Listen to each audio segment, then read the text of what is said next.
from the chairperson, Departmental Committee on Administration and National Security on the following.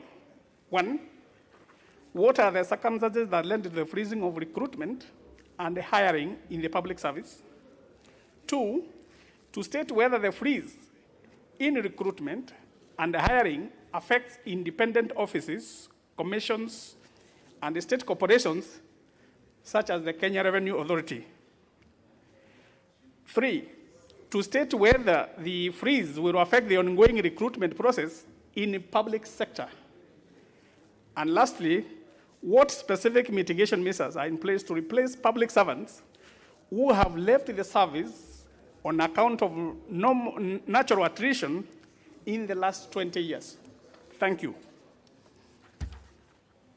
Well, Honorable Koinange, that's directed to your committee. I think you can respond to it when the House resumes, without necessarily having to, because we know the House is supposed to go to recess. Is it finance? But the statement, Honorable Maure, your statement is directed to the cabinet, to which committee?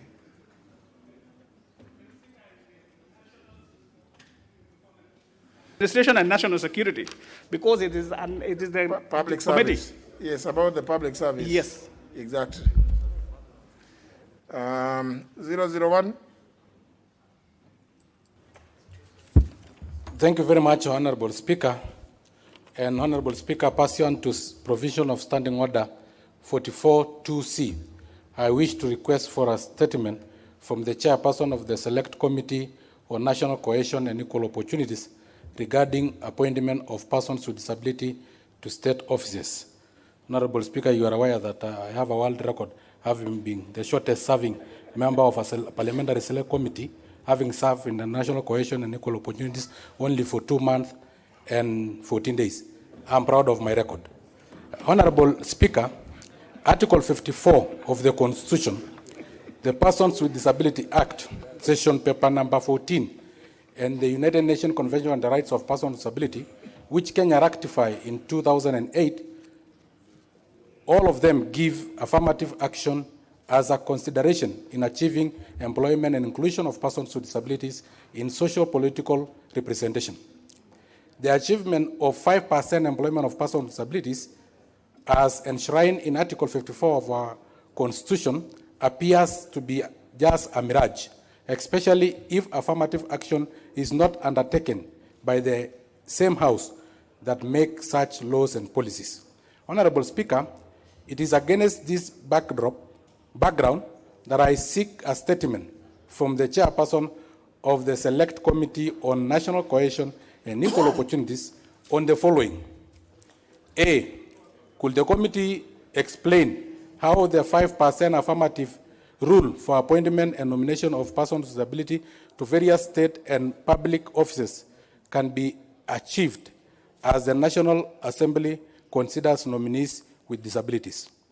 B, could the committee explain how access to government procurement opportunities set aside for persons with disability can be achieved, considering that currently less than 2% of government tenders is allocated to companies owned by persons with disabilities, and which are in reality not economically viable, such as supply of toothpicks and toilet papers? Honorable Speaker, I sit in this House to represent persons with disability, Honorable Shamala to represent women, Honorable Gideon Keter to represent youth, but Honorable Speaker, the Chairperson of National Cohesion and Equal Opportunities, the Honorable Commander, who is also nominated, we have never known whom may represent this House. Because I have analyzed from all angles, he is not a woman. And for the youth, his ID number betrays him. And for persons with disability, I've never registered him when I was the chairperson of persons with disability. So, but I will consult with him so that we know who may represent this House. Thank you very much. You know, there are hidden disabilities, like ability to do what men do. Anyway, thank you very much. I will actually consult him. But Honorable Zagok, Honorable Sankok. But you see, Article 97 talks about 12 members represent special interests. All those are special interests, including even what you are trying to allude.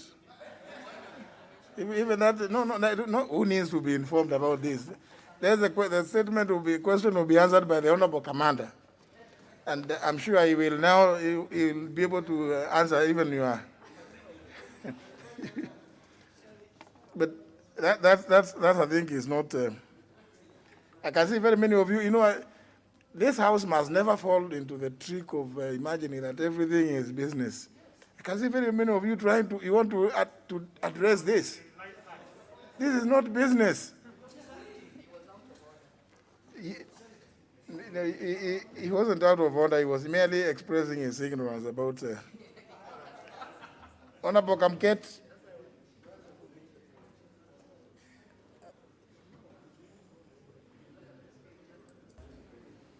Thank you, Mr. Speaker. Mr. Speaker, pursuant to Standing Order 44-2C, I wish to request for a statement from the Chairperson, Departmental Committee on Education and Research regarding the criteria used by the Teacher Service Commission during recruitment of teachers in the country.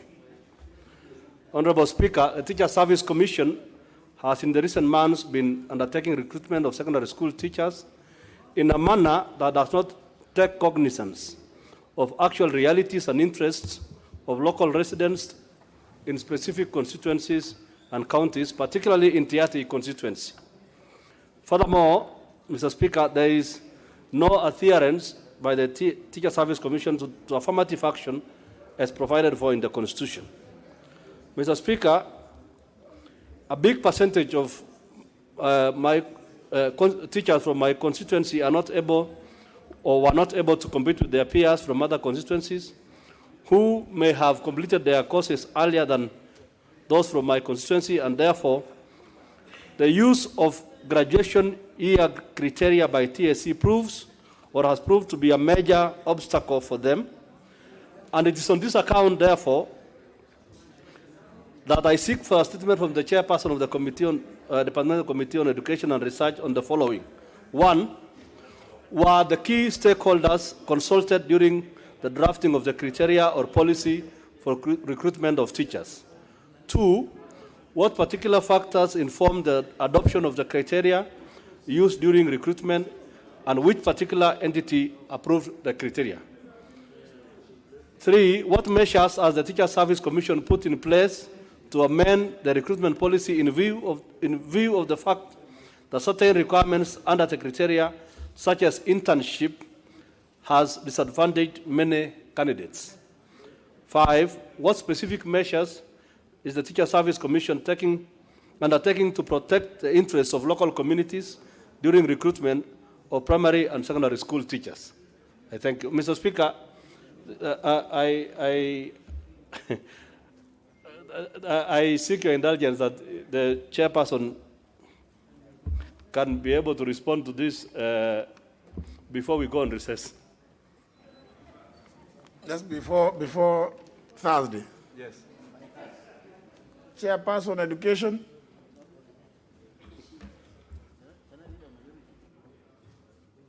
The Honorable Florence Mutua. I hope she has not forgotten she is the chairperson. The Vice Chair, the Honorable Gujiri Wambogo. Now the Honorable Kamket, you are even in bigger trouble that both the chairperson and the Vice Chair are absent.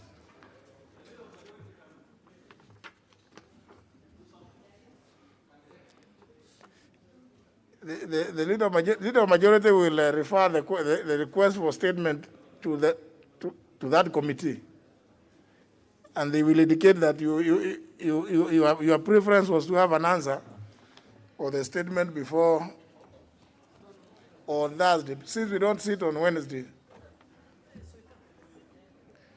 The member for Matthias, Honorable Odanga.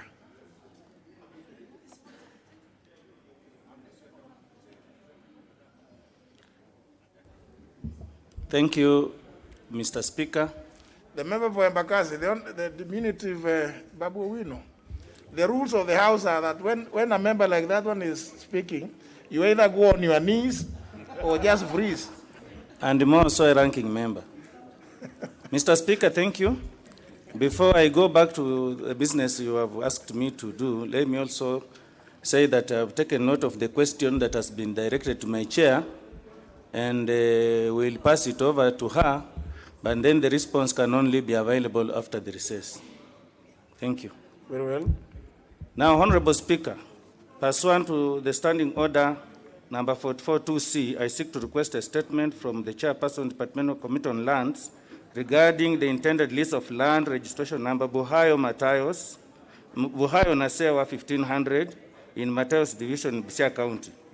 Honorable Speaker, the government compulsorily acquired about 843 acres of land, registration number Buhayo/Nasewa/ 1500, from the residents of Nasewa location of Matayos Division in Busia County for agricultural purposes and particularly the establishment of a sugar factory. Currently, the parcel of land is registered in the name of the Principal Secretary, the National Treasury, who is the custodian of the land certificates of title deed. Honorable Speaker, the Treasury began the process to lease the whole parcel of the land, 843 acres, as registered to Busia Sugar Industry, a private entity, for 50 years. The process was done without involvement of the National Lands Commission, as required, and in particular on issues relating to change of user and in complete disregard the constitutional requirement on public participation and due diligence. The community within which the land is located had proposals for the use of land for their benefit, including establishment of special economic zones to boost manufacturing and food security, which are among the big four agenda of the government. Honorable Speaker, it is against this background that I seek a statement from the Chairperson on the Departmental Committee on Lands, A, to provide details of the intended lease, including processes that the National Treasury has applied in leasing the said parcel of land to a private firm, namely the Busia Sugar Industry, for 50 years. B, to indicate whether public participation and due diligence on change of user was carried out, including whether procurement procedures were followed, and lastly, was the National Lands Commission involved? Thank you, Mr. Speaker. Chairperson, how soon do you think you can respond to this? About the famous Busia, has it ever taken off? Busia factory? Because many of you who have been here long enough will recall that it was there since the 90s, but it has always remained in the imagination of some people. Honorable Nyamai, are you in a position to give an indication?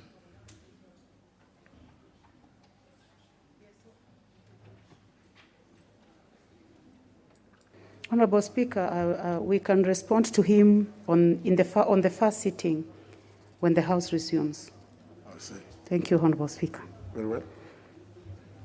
Another part of that same order response, the Honorable Koinange.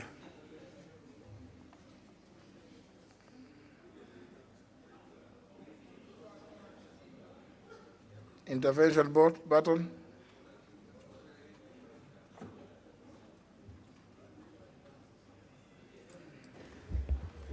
Yeah, thank you, Honorable Speaker.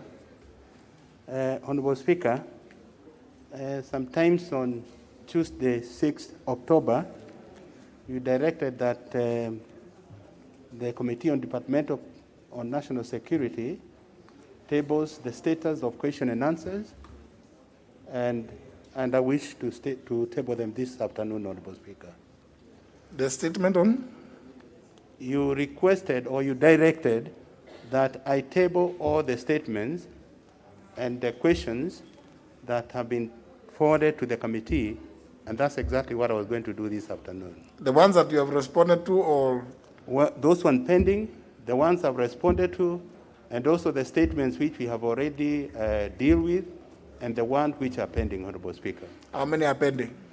Let me give you, okay, with the statements, there were 19 in this particular session.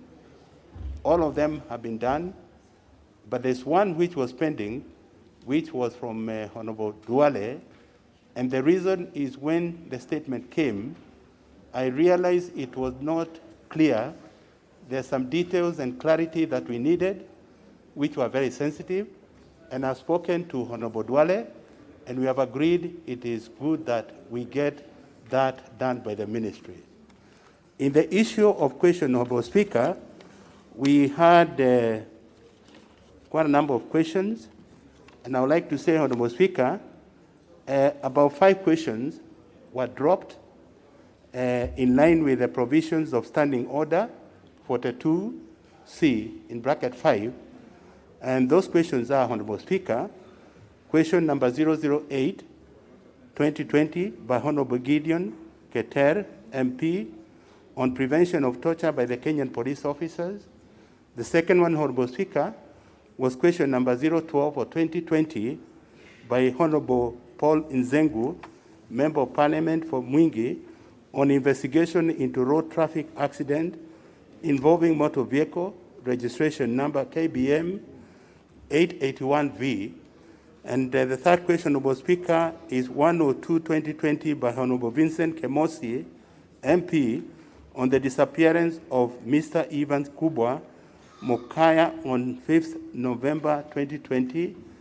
And question number 128-2020 by Honorable John Jamache Were, in regard to internally displaced persons, IDPs. And question 5, 121-2020, Honorable Tindi Mwale, Butere, on deployment of more police officers in Butere constituency. Honorable Speaker, one question which was for the Ministry of Devolution, that is 161-2020, Honorable Bishop Kawera Mwangaza, on provision of humanitarian support to households affected by floods in Meru County, was dropped after the member on 2nd and 22nd September 2020, without the chairperson permission, failed to appear before the committee for reply. Honorable Speaker, there are those pending questions. These are the question number 071 of 2020. Just give the total. Just give the total. In fact, Honorable Koinange, if you there are three questions, Honorable Speaker. Because members are assumed, even those who don't, members are assumed to know their standing orders. So that when the Honorable Koinange or any other chairperson of a committee says that this question was dropped pursuant to the provisions of Standing Order number 42C, paragraph 5, you know it is because the questioner failed to turn up without the permission of the chairperson. So for avoidance of doubt, so that we don't have to repeat that it's because you are not there, when you hear 42C, paragraph 5, you know it is because you who asked the question did not turn up, and therefore the question was dropped. So, you can just give us the total of those questions remaining, but you are doing well. I think you can just table the statement. Okay. Thank you, Honorable Speaker. So the ones which are pending. Yeah, you said there are 3. Okay. The one pending, Honorable Speaker, there are 3 questions.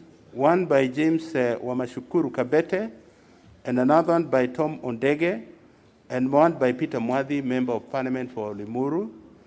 And there's another one by Honorable Joseph Koskei and Robert Mbui. And Honorable Speaker, I've also returned these questions because they were not given the information that was required by the Member of Parliament. And finally, Honorable Speaker, we have those questions with private notice. We are trying as fast as we can to get them answered within 14 days. But when it comes to security issues, Honorable Speaker, it becomes extremely very difficult to get the answers within 2 weeks, Honorable Speaker. But we are trying our level best to make sure within 14 days they are answered. Thank you, Honorable Speaker. Very well.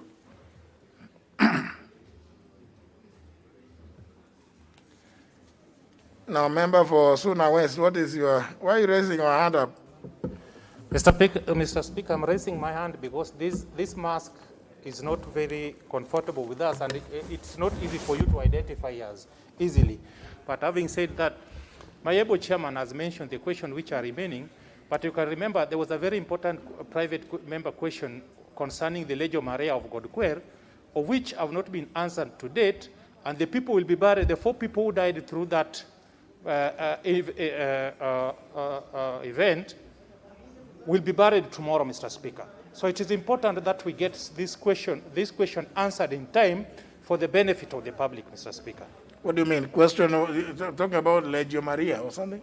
Yes, there was an incident which happened at Godquer in my constituency, which involved the Legion Maria members, the religion, and the Kenya Police, Mr. Speaker. And I raised a private member question here, which was to be answered within a very shortest period of time, because some people are still in hospital, which were injured by police officers, some died, and some will be buried this week, Mr. Speaker, in my constituency. So my constituents are really pressing me to get the answers from the government concerning the actual incident, what transpired, Mr. Speaker. Did you indicate Honorable Masara, that you are also a member of the Committee on Administration and National Security? Yes, Mr. Speaker, but the chairman cannot answer from his own wisdom, but he has to be given answers from the relevant government agencies, Mr. Speaker. Now, just work with the chairman to those relevant agencies, because Chairman, that will not be for the benefit of the public. That question was not my own.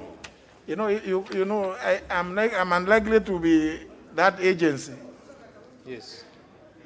So what you are saying is raising a concern with your chairperson. So chairperson, you hear that those people are going to be buried tomorrow. Yes. So liaise with the relevant government agency and respond to your member. Isn't that so, Honorable Masara? Mr. Speaker, their souls will rest in peace once they get the response from the government. Maybe they'll not disturb me where they'll be late. But if they are buried before the answers, I may get troubles. Honorable Masara, anyhow, you have raised the issue of concern to the people, not the ones who have died, but those ones, their relatives. So the chairman of that committee, please try and come to the aid of your member. Next order. Order number 8, procedural motion, extension of time for consideration of a petition. No, this is by Honorable Koinange. Just before, this is a procedural motion.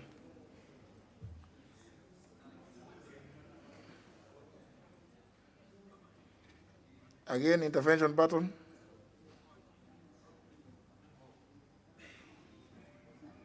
Just press the intervention button. Yes. Thank you, Honorable Speaker. Honorable Speaker, I beg to move that notwithstanding the provisions of Standing Order 227(2), Committee of Petition, this House resolves to extend the period for consideration of a public petition regarding in Marsabit County, presented by the Honorable Ali Dido Raso, MP, Saku constituency, by the Departmental Committee on Administration and National Security by a further period of 45 days with effect from 13th October 2013. Honorable Speaker. 2013? Yes. 2020, Honorable Speaker. I'm going to be very strange. Thank you, Honorable Speaker.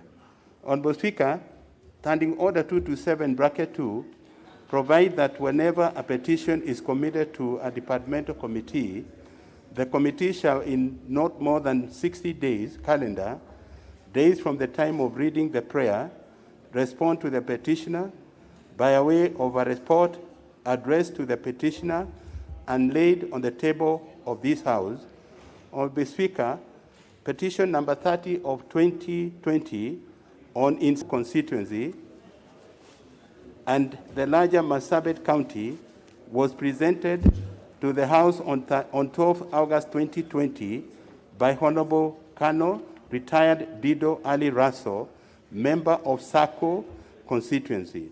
The 60 days timeline within which the committee is required by the standing orders to consider the petition and report back to the House lapsed on Monday, 12th October 2020. And Honorable Speaker, the committee is indeed considering the petition, and Honorable Dido Ali Raso has appeared and made submissions.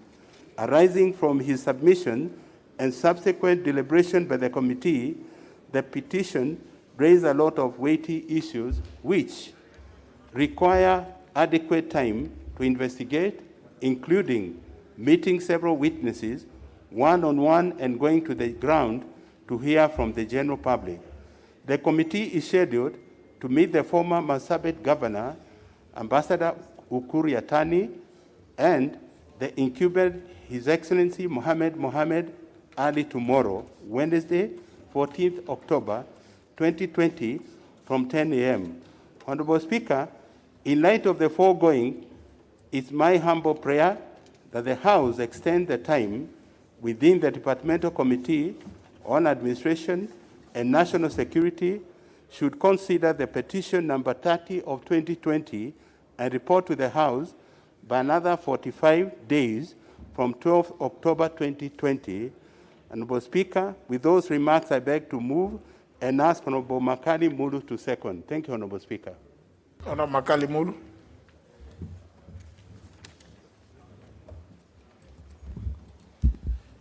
Thank you, Honorable Speaker. Honorable Speaker, I right to second this procedural motion.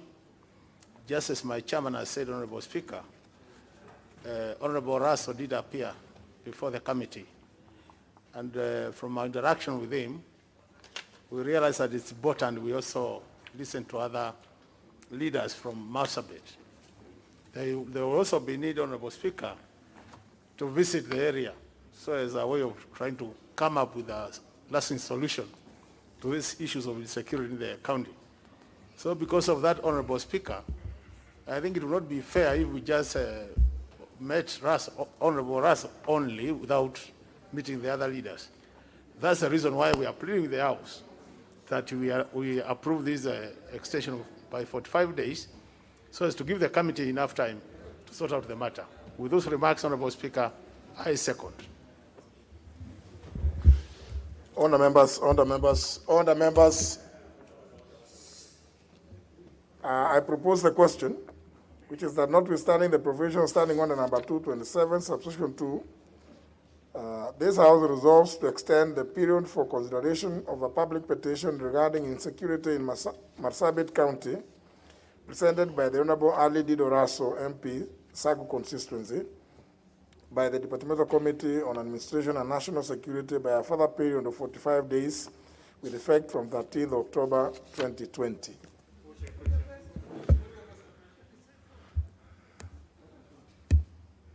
Oh, those members don't want to take seats there.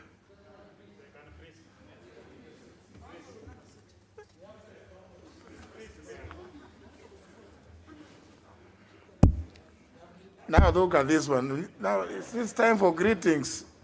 Can't you take a seat and then you can greet later? And you know he's just behind you, and you know he's a young man.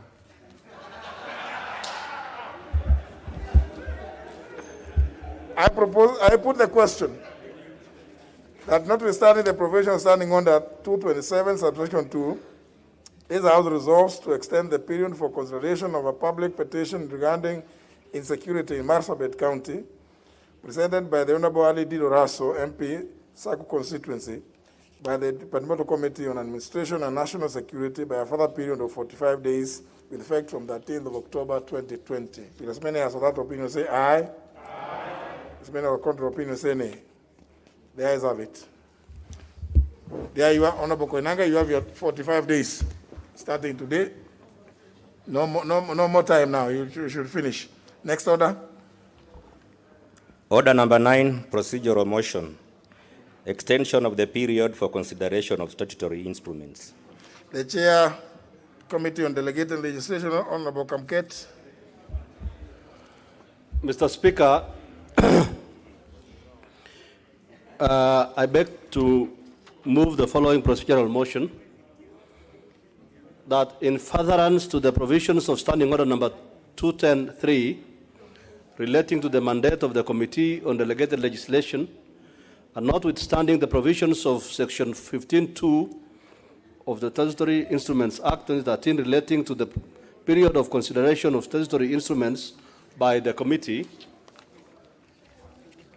this House resolves to extend the period for consideration of the following 4 statutory instruments submitted to the House on the 22nd April 2020 by a further period of 21 days with effect from 13th October 2020.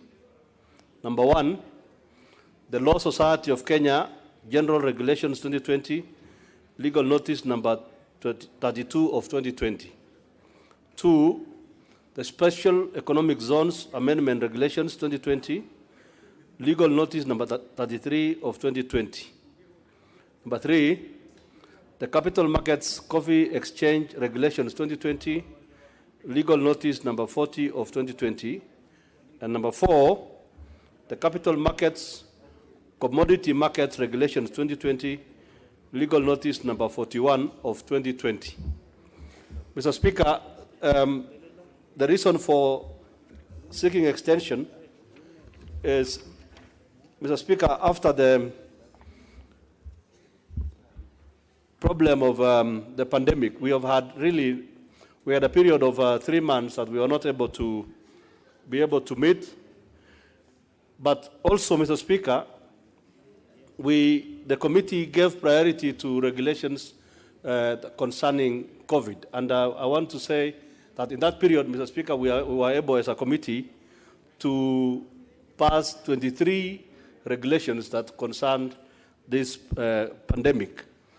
There has also been a problem of meeting rooms and availability of meeting rooms, and also, Mr. Speaker, the problem of virtual meetings. We've had some teething problems because these are new matters that we are getting into. So, with those remarks, Mr. Speaker, I'll ask my colleague, my Vice Chairman, to second. Honorable Jaragwa. Intervention button. Thank you very much, Mr. Speaker. Like my able chairman has said, Mr. Speaker, we were not able to consider those statutory instruments. The reasons were very clear. But maybe before I get to that, Mr. Speaker, I must state that the Statutory Instrument Act of 2013 was amended sometimes in 2015, whereby we amended Section 15, and it was very clear that any instrument placed before our committee must be considered within 28 days. Mr. Speaker, if that is not done, then it is assumed that that instrument will be passed without the consideration of the members. So, Mr. Speaker, it is our considered opinion, and we are actually requesting this Honorable House to find in our favor our reasons for seeking the extension of time. It is not that we slept on the work that was placed before us, but other matters of national importance were placed before us. That was considering the COVID-related instruments, where we had to deal with about 23 of them, and those took precedence over those other matters that we were to consider. So, Mr. Speaker, I wish and I pray that members find in our favor that we get the days that we are seeking for extension so that we may be able to consider those instruments as they have been laid before us. With those few remarks, Mr. Speaker, I second. Order members. No, not that, it's not done that way. Just where you are. You don't need to, even that, just like that, it's okay. Now, but you know, when you start now hovering all over, it causes confusion. I propose the question that in furtherance to the provisions of Standing Order number 210, subsection 3, relating to the mandate of the Committee on Delegated Legislation, and notwithstanding the provisions of Section 15, subsection 2, of the Statutory Instruments Act 2013 relating to the period of consideration of statutory instruments by the committee. This House resolves to extend the period for consideration of the following 4 statutory instruments submitted to the House on 22nd of April 2020 by a further period of 21 days with effect from 13th of October 2020. 1. The Law Society of Kenya, in brackets, General Regulations 2020, Legal Notice number 32 of 2020. Number 2, the Special Economic Zones Amendment Regulations 2020, being Legal Notice number 33 of 2020. Number 3, the Capital Markets, in brackets, Coffee Exchange Regulations 2020, being Legal Notice number 40 of 2020. And 4, the Capital Markets, in brackets, Commodity Markets Regulations 2020, being Legal Notice number 41 of 2020. Desire of the House, I put the question? Yes. Very well. I therefore put the question that in furtherance to the provisions of Standing Order 210, subsection 3, relating to the mandate of the Committee on Delegated Legislation, and notwithstanding the provisions of Section 15, subsection 2 of the Statutory Instruments Act of 2013, relating to the period for consideration of statutory instruments by the committee, this House resolves to extend the period for consideration of the following 4 statutory instruments submitted to the House on 22nd April 2020 by a further period of 21 days with effect from 13th October 2020. 1. The Law Society of Kenya, in brackets, General Regulations 2020, being Legal Notice number 32 of 2020. Number 2, the Special Economic Zones Amendment Regulations 2020, being Legal Notice number 33 of 2020. 3, the Capital Markets, in brackets, Coffee Exchange Regulations 2020, being Legal Notice number 40 of 2020. And 4, the Capital Markets, in brackets, Commodity Markets Regulations 2020, Legal Notice number 41 of 2020.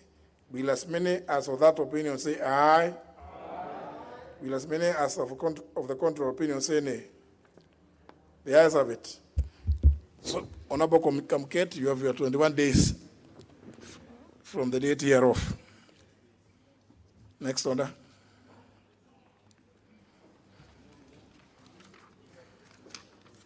Order number 10, the Public Fundraising Appeals Bill, National Assembly Bill number 66 of 2019. Second reading, question to be put. Can we put the question on this? Yes, honourable members, debate on this bill was concluded last week. What remains is for the question to be put, which I hereby do. That the Public Fundraising Appeals Bill, National Assembly Bill number 66 of 2019, be now read a second time.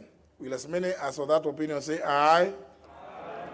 Will as many as of the contrary opinion say nay? The ayes have it. Maybe I think we should be having these bills both in English and Swahili, because I suspect that I read some things that many of you are saying. This is a bill dealing with what you popularly call harambe. Maybe when it is called public fundraising appeals, it does not come out very clear to many of us. This is the one dealing with what you call harambes. But you'll be dealing with it in committee. So please, don't disappear. Many of you come and make very, very useful, and intelligent, brilliant contributions during debate, second reading. But then those ideas they are nowhere during committee of the whole House, which is really the critical time when you really input into a law. But all of you say we have passed a law after debate. Then you go home and say you have now passed a law on Harambe. Now it is not yet over until you go to committee of the whole House. Yes, are you so new? You don't know.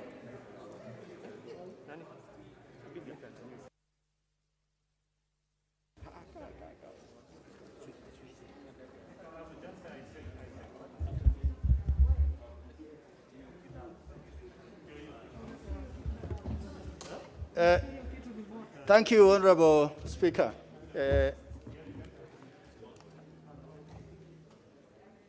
Thank you, Honorable Speaker.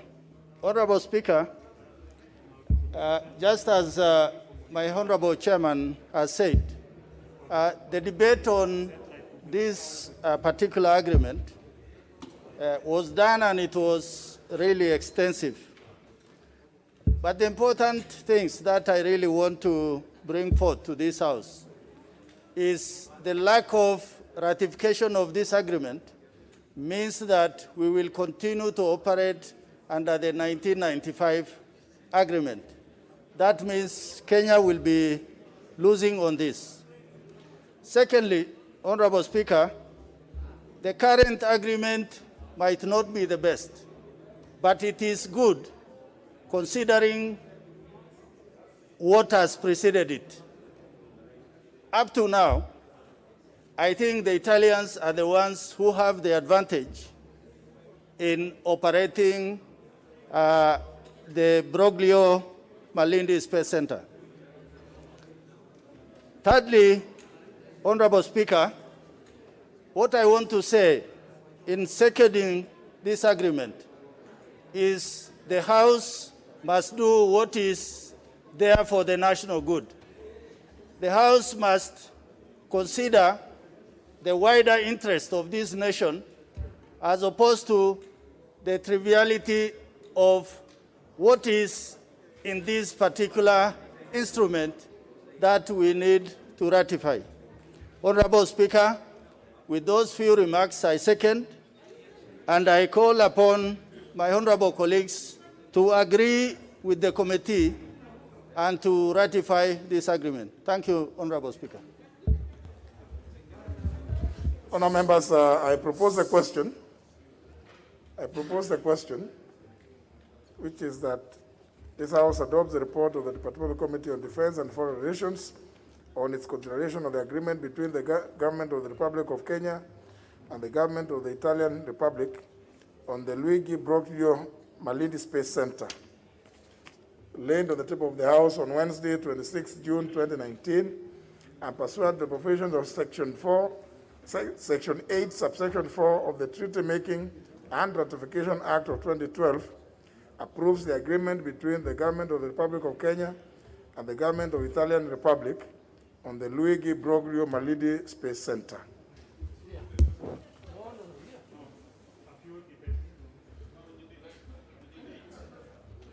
Let's hear the member for Malindi North.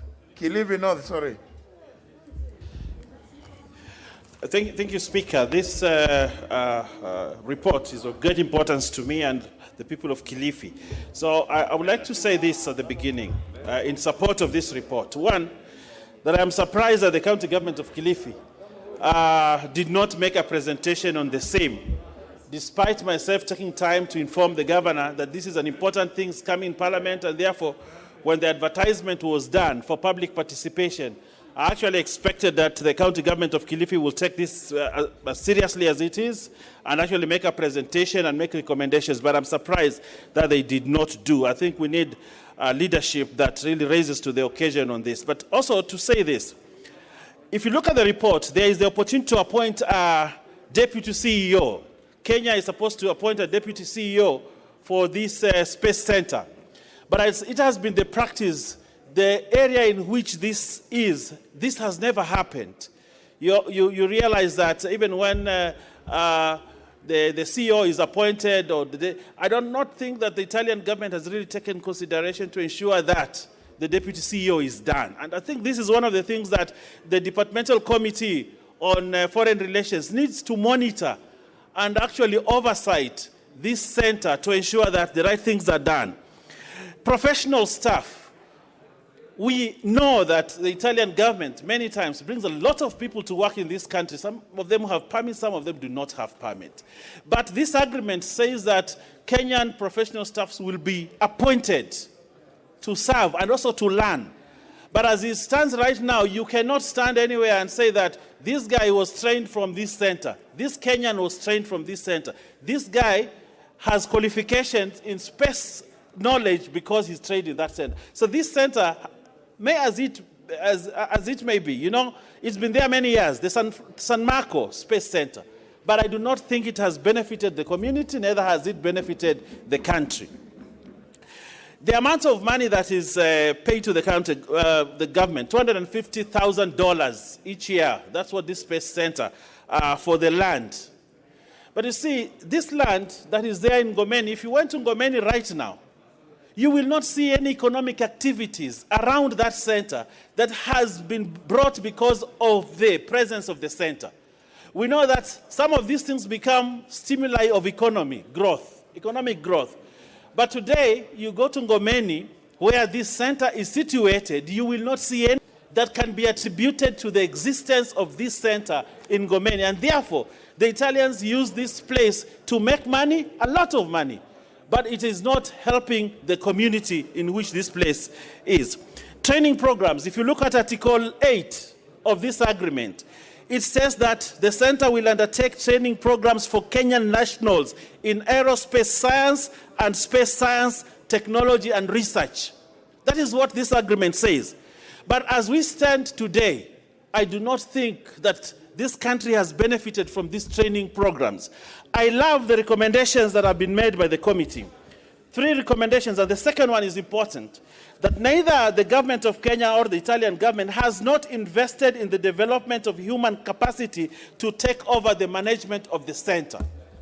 I think it's time that Kenyans started taking over this center, because they have been trained, because there is good capacity building, and therefore that the Kenyans that are around should be able to manage this center. But as it is today, we have not been able to do that. The second one, the third, the center has not effectively undertaken corporate social responsibility. Billions of the Italian government makes a lot of money out of this center. They sell satellite pictures, they do a lot of things for the world and make a lot of money out of this center. But social responsibility, corporate social responsibility has not been forthcoming, has not been undertaken. You go to Ngomeni today, where this place is, the people are very poor, they only depend on fishing, and you know, the economy is still very, very low.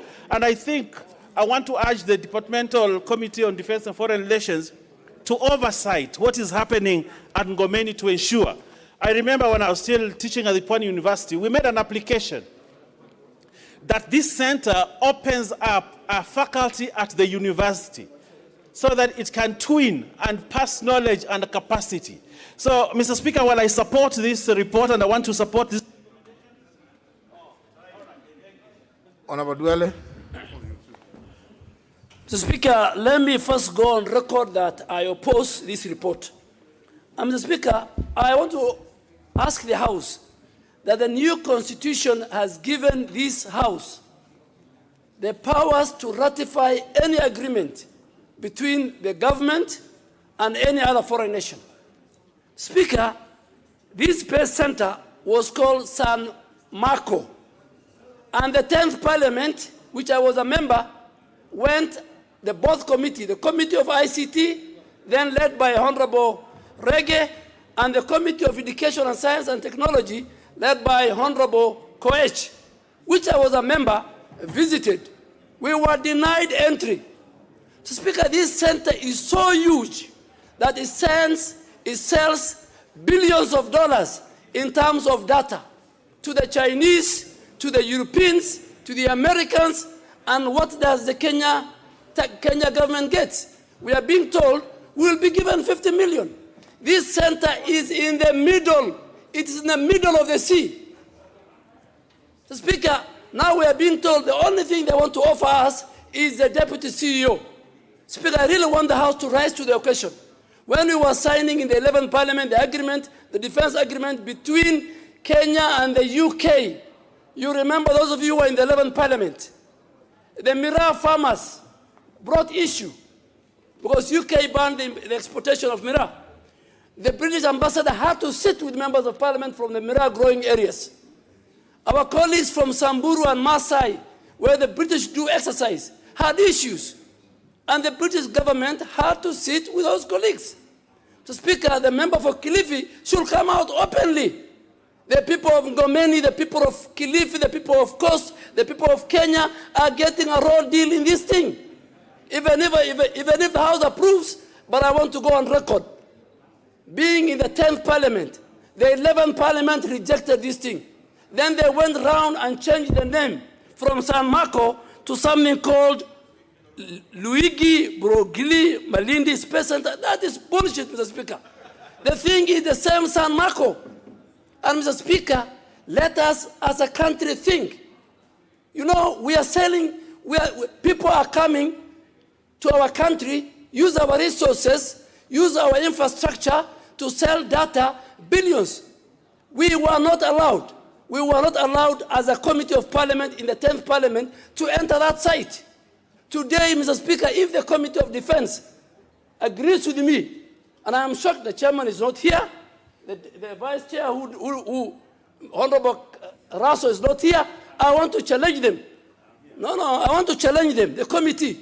Have you entered that place? It is in the middle of the sea. The people of Ngomeni are poor. They have no schools. Today you are being told to ratify. In the new constitution, the power of ratification. And I was part of the people who took place in making the Treaty Making and Ratification Act 2012. I was in his house. Mr. Speaker, our children will judge us unfairly. And I want to ask colleagues, unless we are told what Italy is benefiting must be 50-50, if not more. But here we are being told you will take the CEO. Our researchers are not allowed to go in there. The amount of money we are getting is not there. Speaker, we are being duped. From San Marco, we are being given a complicated Italian name.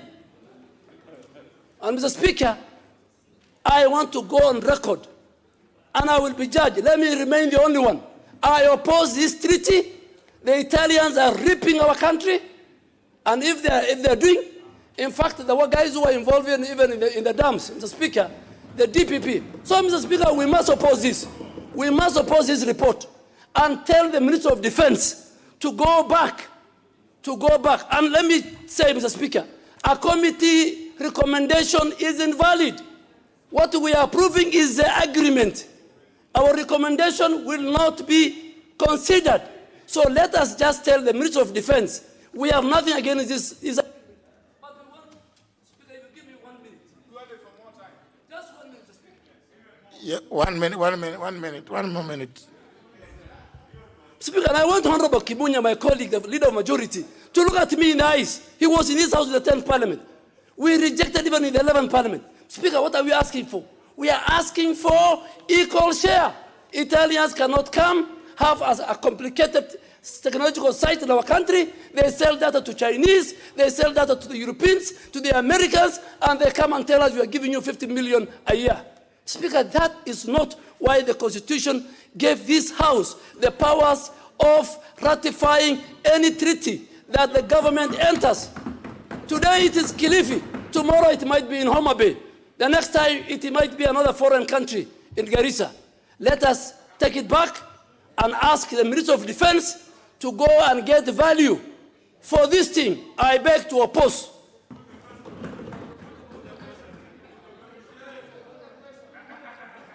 Honorable Kimunya. Thank you, Honorable Speaker. Honorable Speaker, I rise to support this motion and the report by the committee. And I want to confirm that I've gone through this process from the 10th Parliament. This was tabled in the 11th Parliament, and I've looked at the report of what was recommended in the 11th Parliament, which is all the issues that Honorable Duale is talking about. How I wish, Honorable Speaker, that Honorable Duale had taken time to look at the new agreement so that you don't base your argument on the 1995 agreement. The 2016 agreement takes into account, in fact, the guidance by the National Assembly in terms of what are the things to be done. And just few. The rent was improved from $50,000 to 250,000 euros. The scholarships have been increased 15 with 5 million euros also included for science programs in Kenyan universities. within the 2016 agreement, which was not there in the 1995 agreement.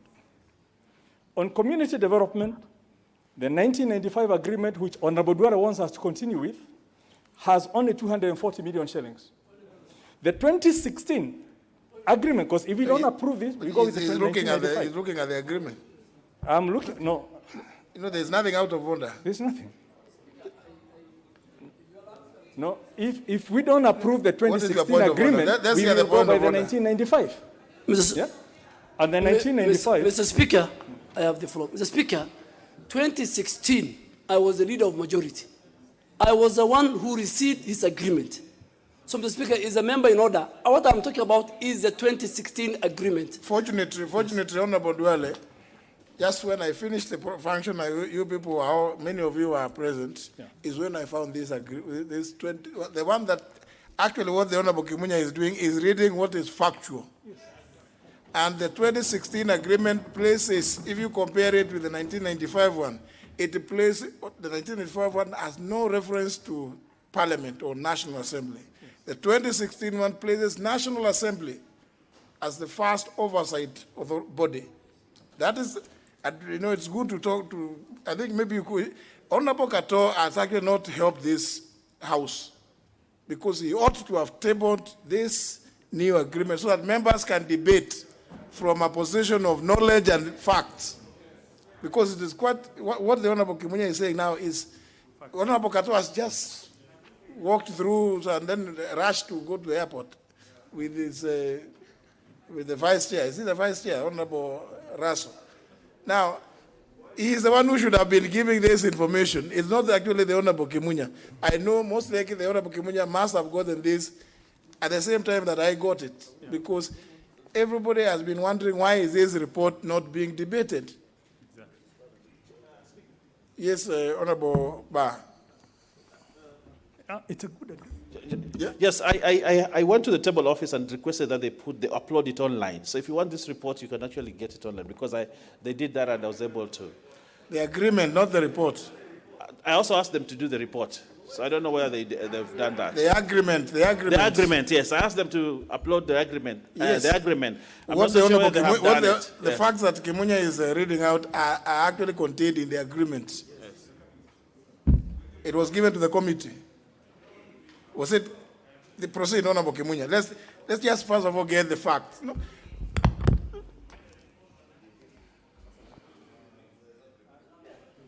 Yeah, thank you. And I'm referring to, you know, the committee we was given this report, which was signed in 2016. So this is in the public domain. It was signed between the two governments, but requires ratification. Now, I'm just going through some of the highlights because when we look at, say, it has not provided the same concerns that were raised in the 2011. Because I've gone through. Because when we discussed it, Honorable Speaker, in the House business, I took interest to see why are we not ratifying this report? And I picked through the issues. Then I challenged the minister. They gave me a report showing how each of those was disposed of and referred me to where it appears within the agreement. So the issues we are talking of in terms of the community, the 6.4 million euros, that is 640. You know, it's close to a trillion, close to a billion shillings. That is for community development within that area, the Gomeni area. And when you now look at other issues, access to the data center, there will be access, third-party license fees. There's a 50-50 share, which is Honorable Duale is asking for. It's already been agreed upon for all third-party plus a 50,000. And basically, it's a whole sort of thing that are captured within this agreement. So the first thing to confirm is that the issues that had been raised by the 11th Parliament as issues of concern that Kenya is not benefiting from this agreement have been taken care of. Again, to the extent possible, it's work in progress. And previously, there was only the Italian as the CEO. Under this new agreement, there will be a Kenyan deputy CEO and various professionals, so that there is and Kenya government is on to recruit and second. So there's progress being made in terms of the utilization of this space center.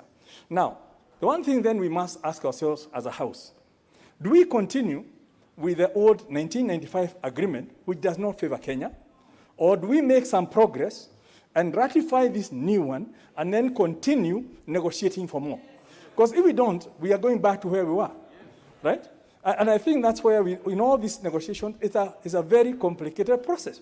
You may not get everything you need or everything you want, but if you made some progress, right, bank that progress and then move on in the next agreement, because this is not forever. In the next round of renegotiations, then we can say, can we ask for more? But if we don't do that and we get ourselves stuck in the 1995, we will continue losing and we will be stuck like a record just moving around, because it's in the interest of the other people for us not to move forward into this new commitment. So, honorable members, I wish to ask that so long as because we have this, we passed this law on Treaty Making and Ratification Act, and within that, I believe it's Section 21. Section 21 prohibits the ministry from doing anything that will be prejudicial to this act. So they can't do anything. They can't even hire CEOs. They can't move. They can't implement all these things for the people of Gomeni until we have ratified. And I think it's really not rocket science. It's easy. We ratify, we start getting the benefit and continue negotiating for a better situation, right? We get stuck where we are, and the people of Gomeni will continue suffering. The Kenyan scientists will continue suffering. The Kenya as a country will continue suffering because the Italians will continue using the center, but without any benefits accruing to us. So, honorable members, I wish to ask that perhaps we take it. It's all in the agreement. It's here, what I'm reading to you, and let's ratify it and make progress and move into the next round of negotiation. With those words, I beg to support. Member for Kangut, there cannot be a point of order when when somebody is going to continue. You know, the fact that you may not like something that somebody is saying doesn't mean that anything is out of order. No, not what procedure. We've already sorted out the issue of procedure. No, you want to contribute. Honorable Muli, please. Thank you, Honorable Speaker. And Honorable Speaker, I stand to support. This facility was established in 1964 by Professor Bogoglio of San Vianza University of Rome. So the name given even to the agreement is not coming from nowhere. It's coming from the person who started the institution, the facility. Again, this facility is operating under international lease territory agreements. So even if, honorable members, we don't make agreement, it has to operate within international lease agreements. So this agreement is also giving our country an equal use of the facility. The equal use, it will give our country access. It will give our country, if you see in 1967, the first San Manzo satellite to be launched in Africa was within that facility. So, in my view, it will be important if first we take this agreement, we move ahead by enjoying equal use, we do indemnification for our people that in any case there is any risk coming from the facility, we know whether it's our country supposed to compensate or the Italian government to compensate. And this way, Honorable Speaker, I think it will give us more benefit than say that we don't need to use this agreement. So I support, Honorable Speaker. Thank you. Honorable Tiele Amolo. Thank you, Mr. Speaker. Mr. Speaker, I fully concur that from the issues arising from what has been said by the majority leader and his immediate predecessor, it appears this matter has a lot more weight than was given to it by the mover and the seconder. And many of the members do not have the benefit of either the report or the agreement as to comment in detail. But I think what would interest me, Mr. Speaker, it appears to me the support or lack of support of this motion must turn on two things, and that need to be made very clear. The first thing it turns on was what would be the effect of rejecting this motion. The Leader of Majority says the effect would be to revert to the 1995 agreement. I am not quite sure by operation of what that would be, because if a new agreement was signed, even though it has not been ratified, it appears to me that the old agreement is automatically lapses, and it cannot be reinvented by a mere rejection of a motion in Parliament. And I think that therefore needs to be made very clear. I do not know by what operation, either of law or treaty, that would now revive the 1995 agreement. But that said, I also caution myself that it is for good reason that even Article 2.6 of the Constitution gives Parliament the authority to ratify treaties and conventions signed by this country. Now, as a Parliament, we may not always equip ourselves with the details of why it has been proposed or actually agreed to sign a certain treaty or convention. So I would be very cautious of readily rejecting such an agreement without good reason.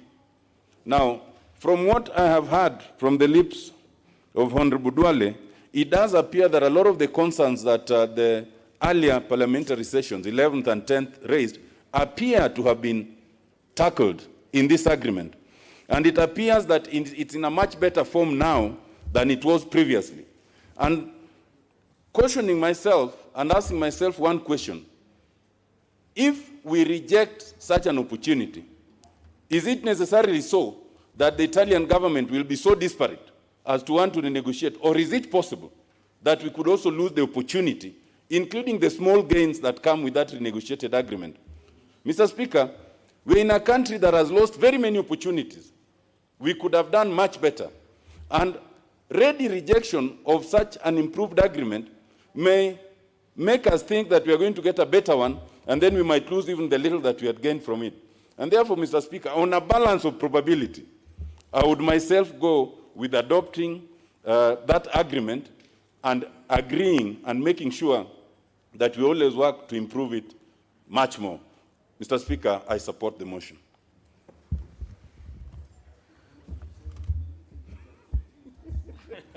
Honorable Kizito.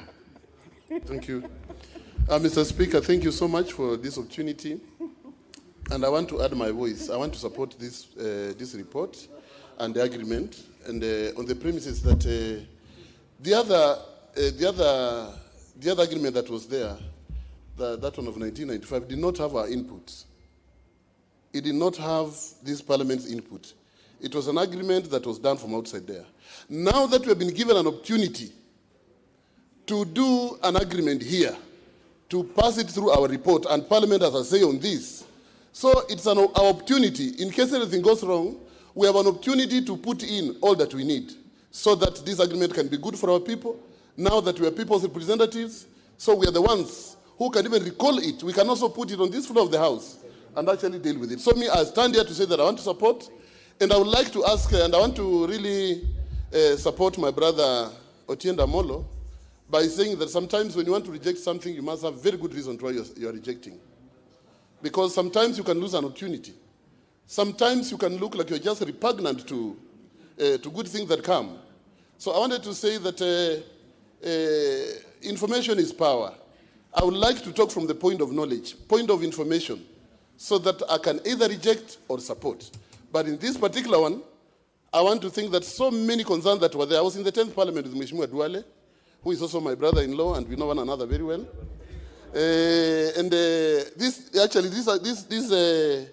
This agreement came, but it was a shadow. It wasn't a good one, like the one we are seeing. And I'm sure those concerns, like I've looked at it also, most of the concerns that were there have been addressed. Therefore, for me, this would be very good for Kenyans, and actually more so for people of Gombeni, people of Kilifi, to really have this thing, this agreement going, because now it is us, the representative now, who are now saying now that this one should go on. So I want to urge my colleagues, I want to urge Duale and other colleagues who had a contrary opinion, please kindly let us support this agreement, because I'm sure it will be entirely for the good of our people, so that we can be able to move. So therefore, I want to support this. Thank you. Honour members, just even before I put the question, so that it is fair, the issues that have been raised by the Honourable Tiende Amolo and the Honourable Kimunya, because you all have your iPads, but none of you is looking at this report. I'm being informed that, in fact, if you look at the report, even this agreement is there. It even indicates that in the event of any dispute, the applicable law is the law of Kenya. Yeah? Now, where is it? Do I get the sense that maybe perhaps we stand down this business so that you actually read, so that, it is important. It's important that then because it is important. Because, it's not right that, you haven't read, but if you have read, and I would want to ask you, the Honorable Sangok says he has read because he is very fast. But you see, because it's also important actually that you look at the analysis, the comparison which is provided there between the 1995 agreement, the provisions thereof, and those of the terms of the 2016 agreement. And yeah, even the memorandum. No, it's not that's not a procedural matter. This report was tabled on 26th of June 2019.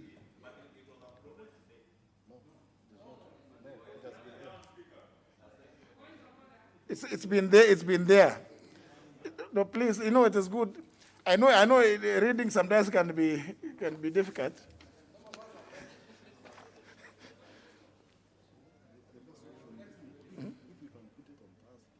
Can we allow stand this business, because this is a very important matter. It's a very important matter. So that we begin with it on Thursday. Yeah? But please make sure then you read. No. Because very few of you have read. Now that we say it is it's there, can you go and read? Tomorrow the House is not sitting.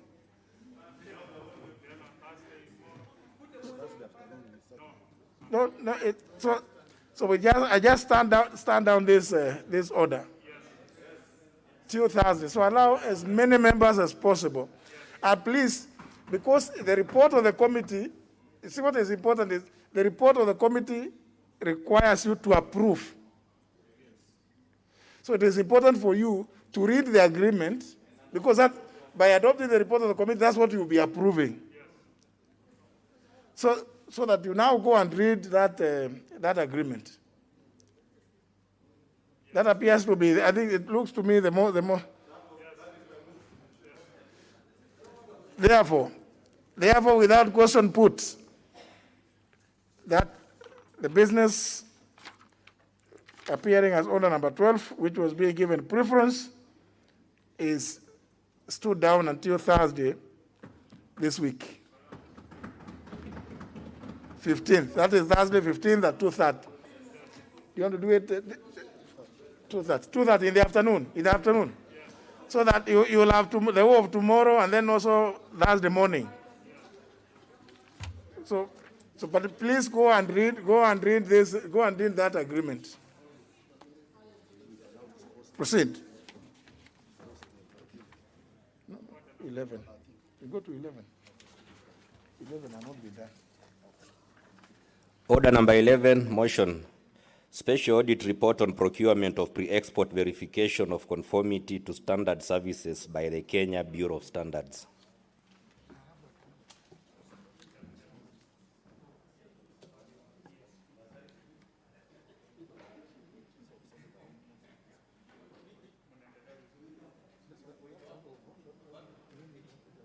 Yeah. Thank you very much. Mr. Speaker, thank you very much, Mr. Speaker. Mr. Speaker, I intend to move the report of the Public Investment Committee on the Special Audit Report on Procurement of Pre-Export Verification of Conformity Standard Services for Used Motor Vehicles, Mobile Equipment and Newspapers by the Kenya Bureau of Standards in the following amended form, Mr. Speaker. One, and I will be able to briefly explain these amendments: deletion of recommendation 1, appearing under committee recommendations under Chapter 5 on page 63 of the report.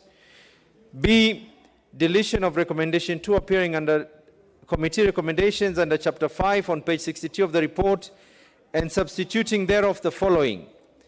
In line with the recommendation of the Auditor General in the Special Audit Report, dated 10th July 2018, KEBS due diligence report tender on tender number KEBS/T057/2014-2015 and the findings of this committee, the Public Procurement Regulatory Board, pursuant to Section 41 of the Public Procurement and Asset Disposal Act, number 33 of 2015, and Regulation number 22 of the Public Procurement and Asset Disposal Regulation 2020, immediately commences department proceedings against Messrs. EAA and Messrs. ATJ for violating the Public Procurement and Asset Disposal Act in the adjudication of the tender number KEBS/2019-2017/2020 and EAA in tender number KEBS/2057/2014-2015.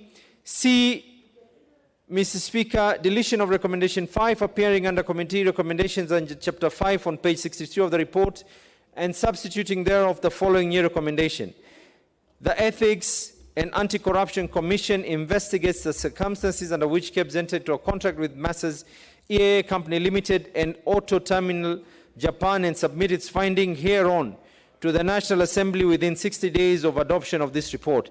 Mr. Speaker, it is important that I do brief the House the reason and intention of this particular one, Mr. Speaker, is the deletion of recommendation 1.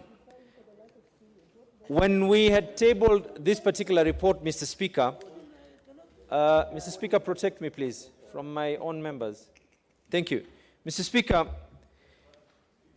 when we tabled this committee, recommendations regarding debarring had not been done by the CS of Finance, and therefore the regulations actually had not been gazetted, and therefore there was a need for us to include the regulations to be gazetted ASAP, considering that the same has been done. And Mr. Speaker, you will recall very, very recently in your own rulings that there was a committee that had done a report, and you were quite clear on this matter, that committee reports need to be very, very specific.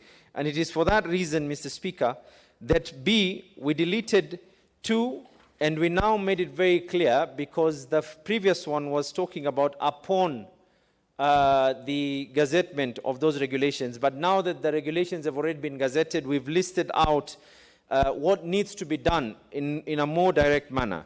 And thirdly, Mr. Speaker, the Ethics and Anti-Corruption Commission to investigate the circumstances under which KEBS entered into a contract with EAA and Auto Terminal and submit its finding hereon to the National Assembly within 60 days of adoption of this report.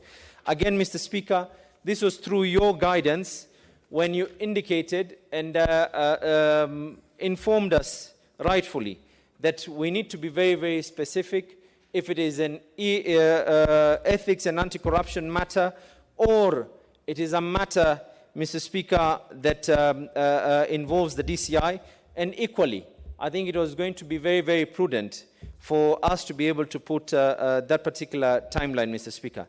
And Mr. Speaker, in moving this particular report, and I know... Have you indicated that you are moving it in, yes, in an amended form? Yes, I have, Mr. Speaker. Yeah, because that is important. I did, Mr. Speaker. Okay. Mr. Speaker, I want to move this particular, and I re-emphasize again that we are moving this in an amended form.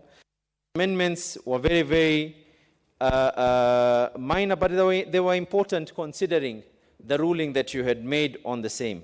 Mr. Speaker, I want to give members a gist of exactly what has transpired. For those who probably were not aware, due to public interest that this has been able to receive, this committee did the right thing. We actually tabled a status report, Mr. Speaker. And the progress report was tabled, approved by yourself on 27th of February 2020. And in this report, we were very, very categorical on the issues that we are seeing. We were very, very categorical on what it is that is going on. We were very categorical on every single warning based on the standing orders that give the Public Investment Committee the powers to look at state corporations are run in the right business prudence. And Mr. Speaker, let us not even dwell into anything else. I want my colleagues to be able to hear me and appreciate what it is that was entailed in doing this report. Mr. Speaker, I remember one of the first things that triggered this is when the CEO misled this committee. He sat, and I remember at that time, the current chair of finance asked a simple question.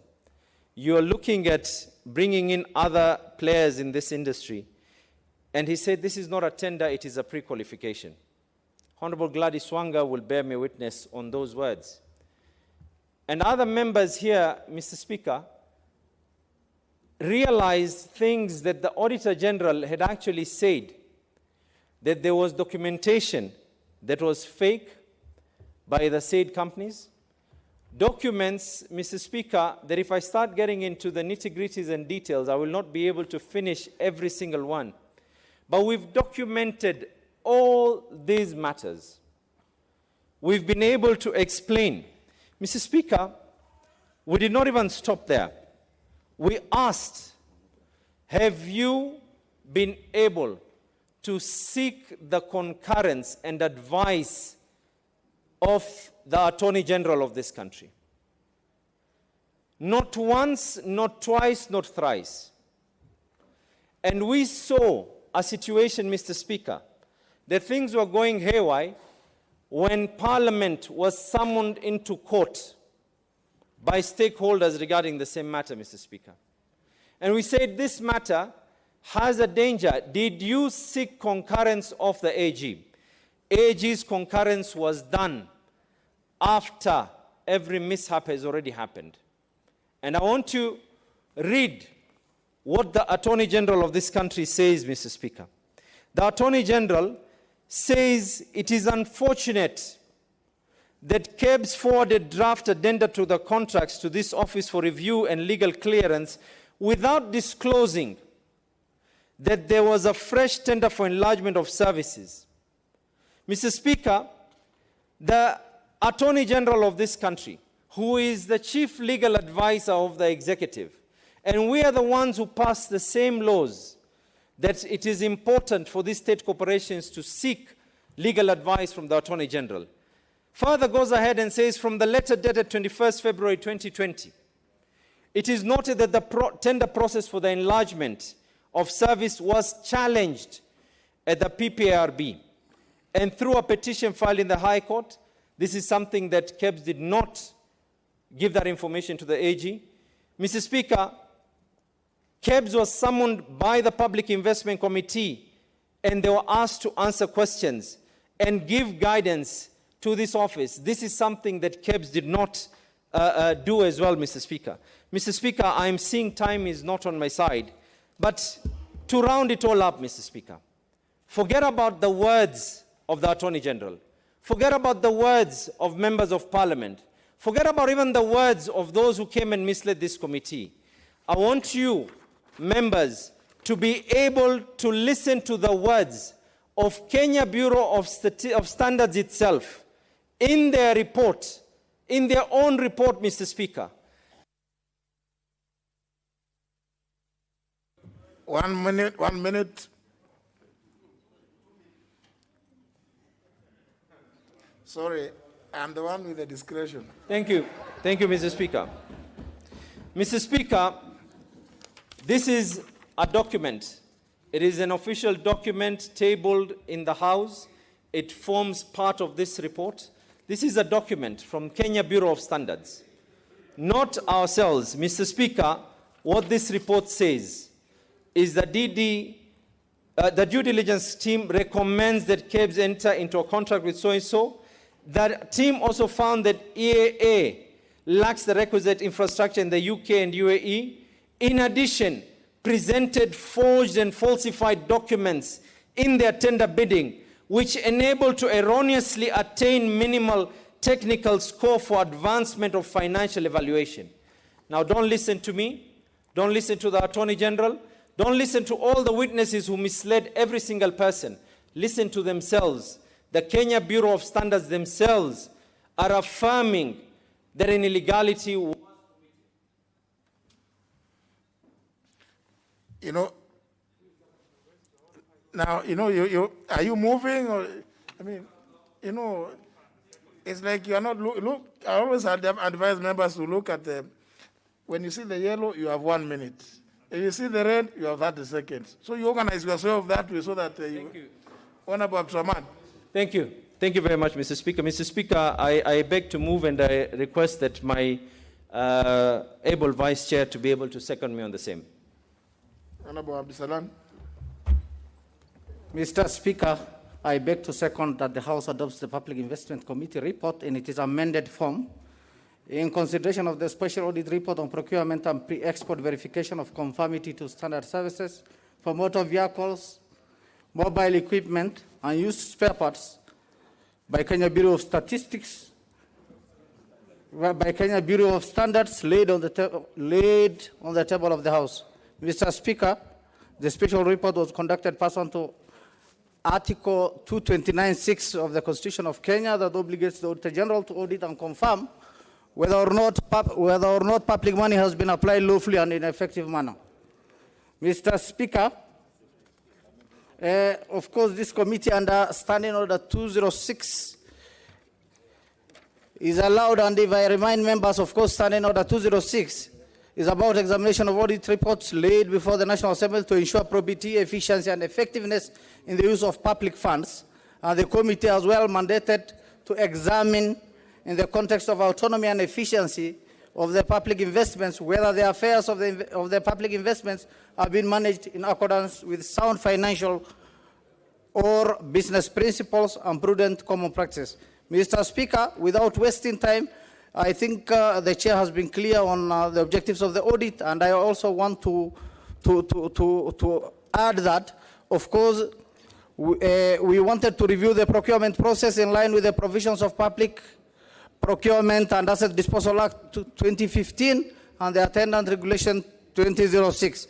We also wanted to identify, if any, whether there was misrepresentation on documents used in the tendering and procurement process by any of the bidding companies. We also wanted to review due diligence and internal audit reports by KEBS to assess the level of performance and current bidders. We also wanted to understand whether there was any irregularities and culpabilities about the process. Mr. Speaker, straight going to the findings of the committee recommended that,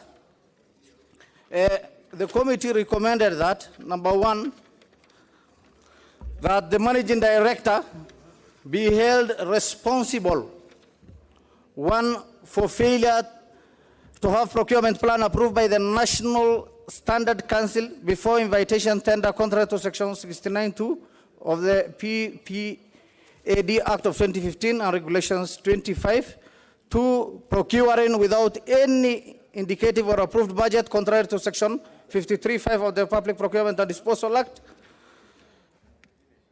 C, procuring without purchase requisition contrary to section 7(3) of the Public Procurement and Disposal Act. D, failure to declare in the invitation to tender that the tender was only open to those who met the requirements for eligibility and serialization of badge contrary to section 74(1). Mr. Speaker, Besides that, the committee also recommended that the DCI and EACC expeditiously investigates the circumstances under which KEPS had entered into contract with firms that had been recommended for debarment. The committee also recommended that as much as possible, ensure full implementation of future, KEPS should ensure full implementation of future contractual obligation to avoid unnecessary litigations and loss of resources. The committee also recommended... Take your seat. Take your seat. Honorable Speaker, the chair of PIC moved this motion in an amended form. The seconder is still moving it in the form in which it was in. Seconding. So, because the recommendation which is making has already been amended. That's what I'm saying.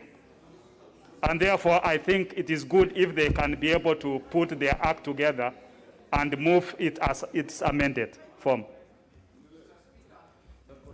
Mr. Speaker, I have moved the report in the amended form, and I was cognizant of all the amendments you have made. Probably the member was not following closely. That said, Mr. Speaker, the committee also recommended that future international tenders should be widely advertised in leading international media houses to enable fair competition and service provided. Finally, the Public Procurement and Regulatory Authority expeditiously investigates the entire tendering process. Mr. Speaker, I second. Thank you. Now, can you confirm that where you have indicated page 63, it is actually page 61? You know, this links, unless you are careful about it, looks a bit untidy. Looks a bit untidy. Can you check that that is on page 63 and not page 61? Or 61 and not 63? Honorable Absomat. Mr. Speaker, it must have been a typo. You are right, but I did indicate rightfully the numerics, but it is 61. You're right, Mr. Speaker. Thank you very much for that guidance. You see, in the motion as amended, it is page 63. Mr. Speaker, we had indicated which particular, it was a typo, Mr. Speaker. We had indicated which particular clause it is. Anyhow, let me propose the question, which is that, where is the motion?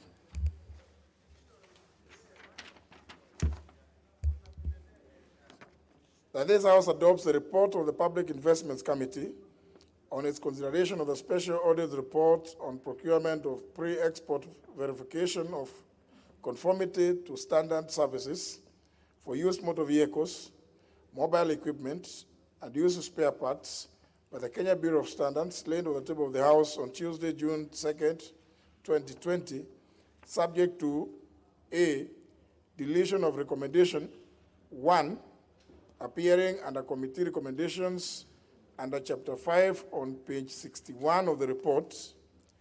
B, deletion of recommendation 2, appearing under committee recommendations under Chapter 5 on page 61 of the report, and substituting therefore the following. A new Roman 2. In line with the recommendations of the Auditor General in the Special Audit Report dated 10th July 2019, KEPS Due Diligence Report on Tender Number KEPS/T057/2014-2015, and the findings of the committee, the Public Procurement Regulatory Board, pursuant to Section 41 of the Public Procurement and Asset Disposal Act, number 33 of 2015, and Regulation number 22 of the Public Procurement and Asset Disposal Regulations of 2020, immediately commences debarment proceedings against Messrs. EAA and Mrs. ATJ for violating the Procurement and Asset Disposal Act in tender number KEPS/T019/2017/2020, and Messrs. EAA in tender number stroke T057 stroke 2014 to 2015. C, deletion of recommendation 5, Roman 5, appearing under committee recommendations under chapter 5 on page 63 of the report, and substituting therefore the following new recommendation, new Roman 5, the Ethics and Anti-Corruption Commission, in brackets EACC, investigates the circumstances under which KEBS entered into a contract with Messrs. EAA Company Limited and Messrs. Auto Terminal Japan, and submits its findings hereon to the National Assembly within 60 days of adoption of this report. Now, honourable members, I want to first of all get to understand there are some other proposed amendments. There is the proposed amendments by the Honourable Kaluma and the Honourable Manzo. As you can see, even the committee has had to make several amendments, and so it appears to be quite untidy. Of course, the House is at liberty to vote to make certain other recommendations. I'm just wondering, when you make a recommendation to an investigatory body, like the Ethics and Anti-Corruption Commission, which is a constitutional commission, and tell them that within 60 days, report back to National Assembly. If they find somebody, there's a crime which has been committed, should they bring a report back to us to come and dance with it here? Or should they take it forwarded to the DPP to prosecute? So, you know, I don't know, it's like this thing is not very well informed by, is it, why would you want, suppose we have just extended some motions here, the Committee on Delegated Legislation, because they found themselves not able to do what they were supposed to have done, even within our own standing orders. The Honorable Koinange also under a similar situation on the question raised by the Honorable Raso. Now you are giving a constitutional body, a constitutional commission, 60 days and to report to you. I don't know. I thought they report annually. They give their annual reports to Parliament of what the work they have done. Investigations, they know the way they know where they take them. So I don't know, you know, but it's obviously up to you, the House. You could easily be acting in vain and embarrass yourselves when you begin issuing this kind of. So it is possible that you can amend this to, so that you give them the latitude to investigate. When they bring their report to the House of the work they have done within as they are required to do by their own act under the Constitution, then that's when you're able to interrogate them and take them on, even using your powers under Article 251. But now this is setting yourself up for some other interesting situation. But let me also get this in about this, the same thing, Honorable Kajuan.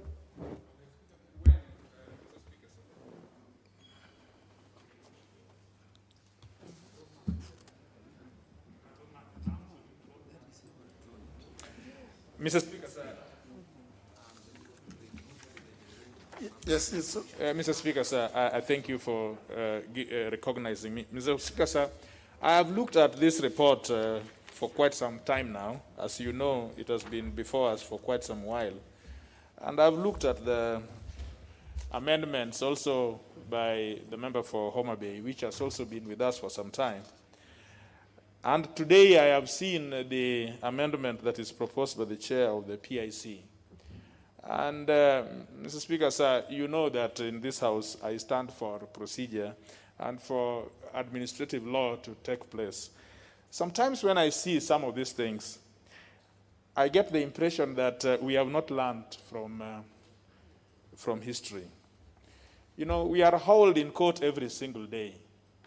And the Speaker is always made a respondent to so many cases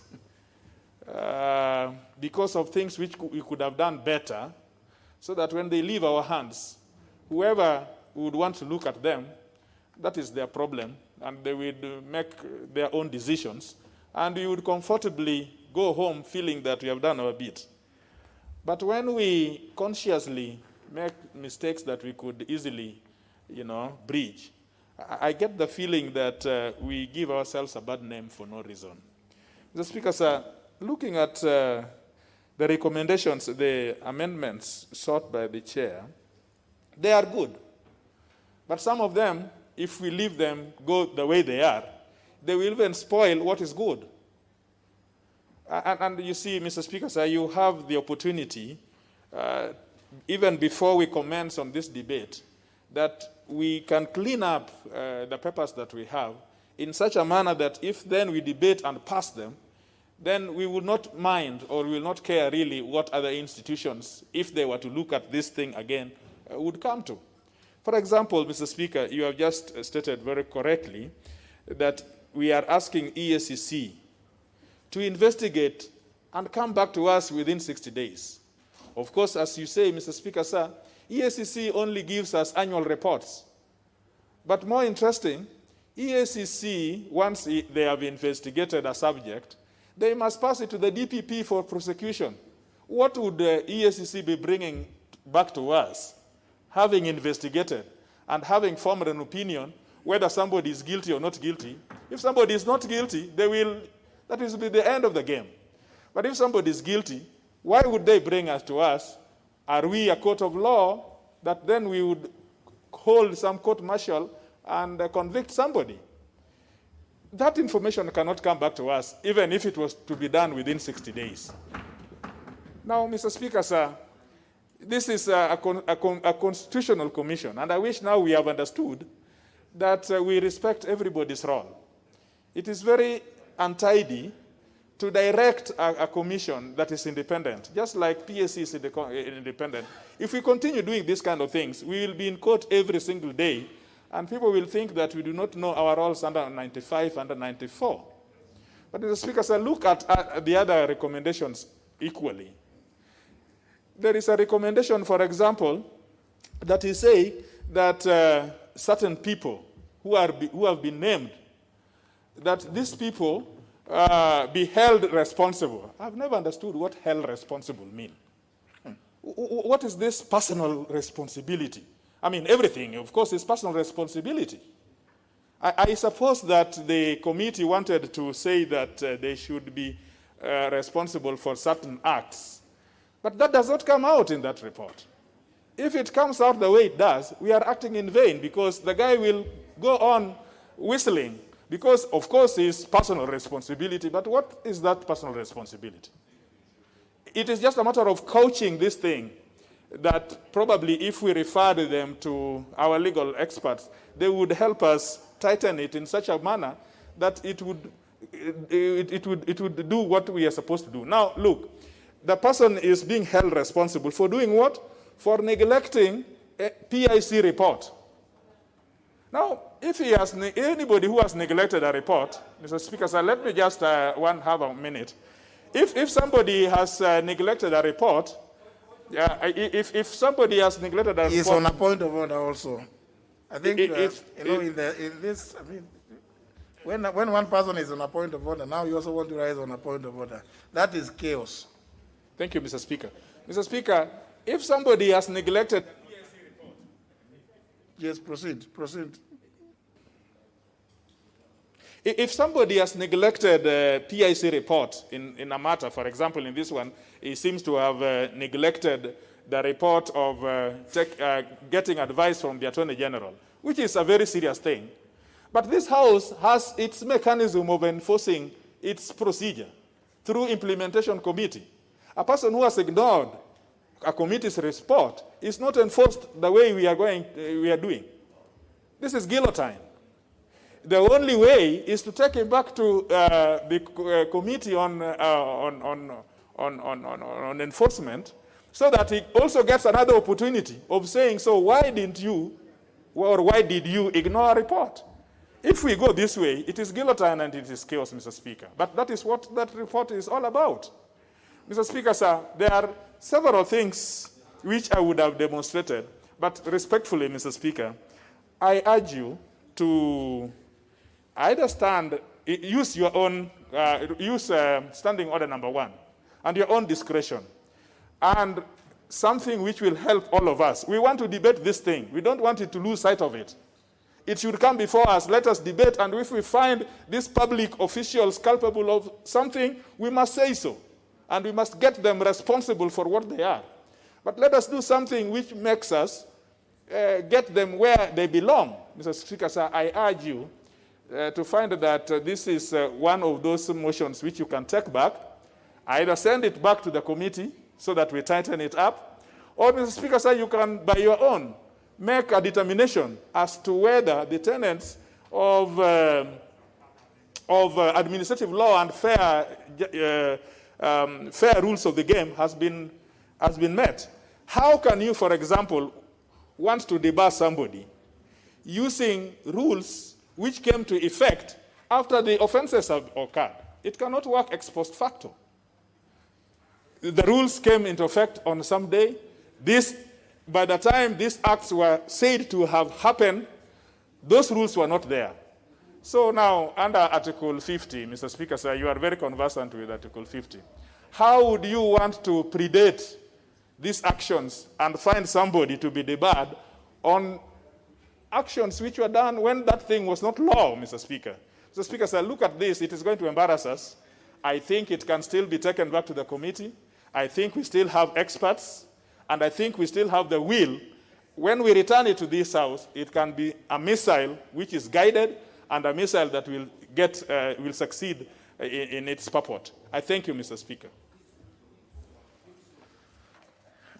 The issues being raised here are quite, I'm just looking at Honorable Abdul Samad, you are the mover of the report, and you have you should wait for now mover to reply if we ever get to that one.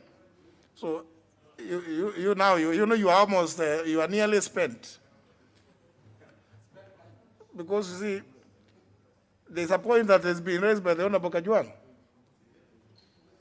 There are some regulations that you are calling them for 2020.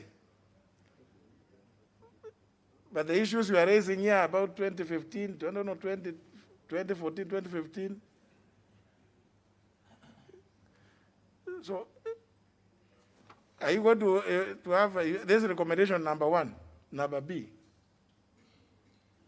Debarment proceedings using the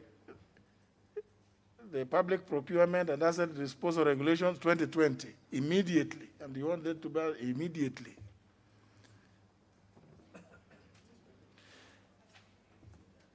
Anyhow, members, I think there may be issues that there may be a number of issues that need to be raised here. Honorable Ishongwa. Honorable Ishongwa.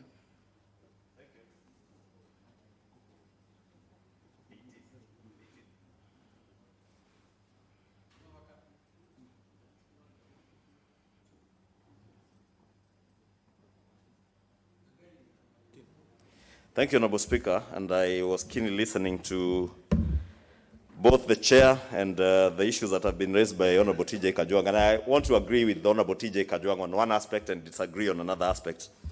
The aspect I want to agree with him on, and Honorable Speaker, you touched on it, in the question of us seemingly directing institutions that ought or that are independent institutions like EACC, and where we ask them to report back to the House.